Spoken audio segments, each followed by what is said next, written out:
I just finished this book by S.C. Gwynn by Rebel. It's called Rebel Yell, and I had already read his book about Quanah Parker, and I really liked it. This was 575 pages, and I gave it 5 stars. I really liked this book. It was up there with Michael Korda's book on Robert E. Lee, which I really liked. And I really liked this one. You forget that this is nonfiction. It reads like a fictional book. It's well written, well researched. It's sympathetic.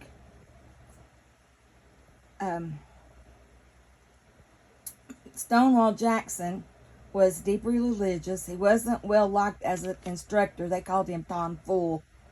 He was considered strange, odd, extremely self-disciplined. He was orphaned at a young age and separated from his sister, whom he was extremely close.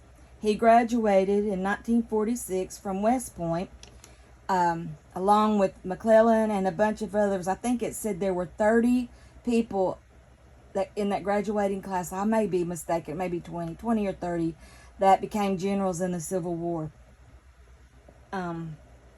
He excelled as a general. Not a good instructor, teacher, but an awesome general. His men loved him. His strategy was way ahead of the times. He wanted to invade the North, cripple them, destroy the cities and towns and industries, the army, everything, and cripple them and win the war. Later, Grant did this, but the South just was not willing to do it. Everybody was fighting defensively, not offensively. He was just way ahead of his times. He was a gifted tactician.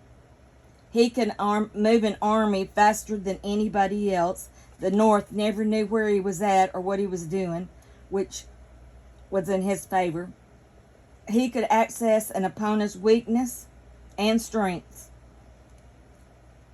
His reputation kind of affected the way they fought him because they were all scared of him. So that was to his benefit. He was as famous in the North as the South. When he went into the towns that they had taken over, the people cheered him. The northern prisoners cheered him because he was just unreal. People just couldn't fathom this man. He was reckless. He and Lee made a perfect team. They thought alike in battle.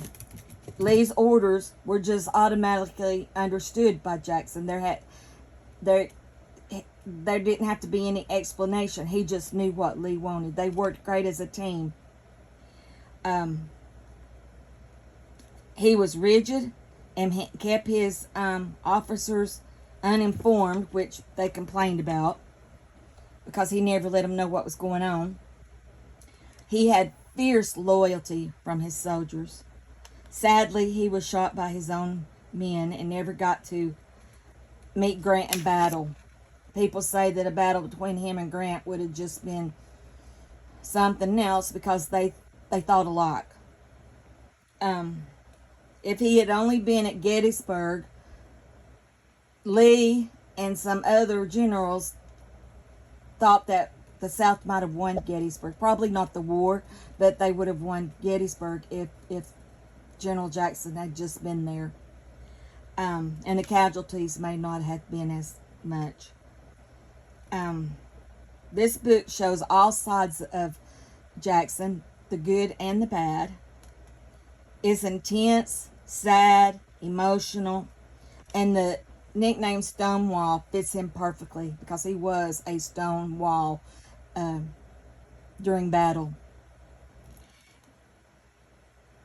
Many people believe the South had fought the way Jackson had wanted to fight in the beginning of the war.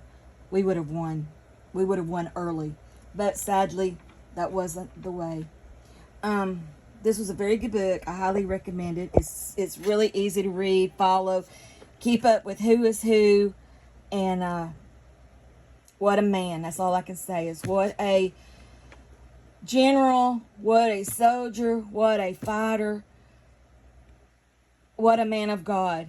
He was such a man of God that he believed that he would be protected in battle. If it was his time to go, it was his time to go. But he believed that God would save him. The soldiers kind of got exasperated with him sometimes because they were waiting to go into battle, and he was in the middle of prayer, and he would not budge till he was done. But his men loved him, the people loved him, the North loved him, the South, everybody loved this man. And it's so tragic that his life was cut short. So that's my book review. I really enjoyed it. I liked it. Want to read more about him. And so thanks for listening. Bye.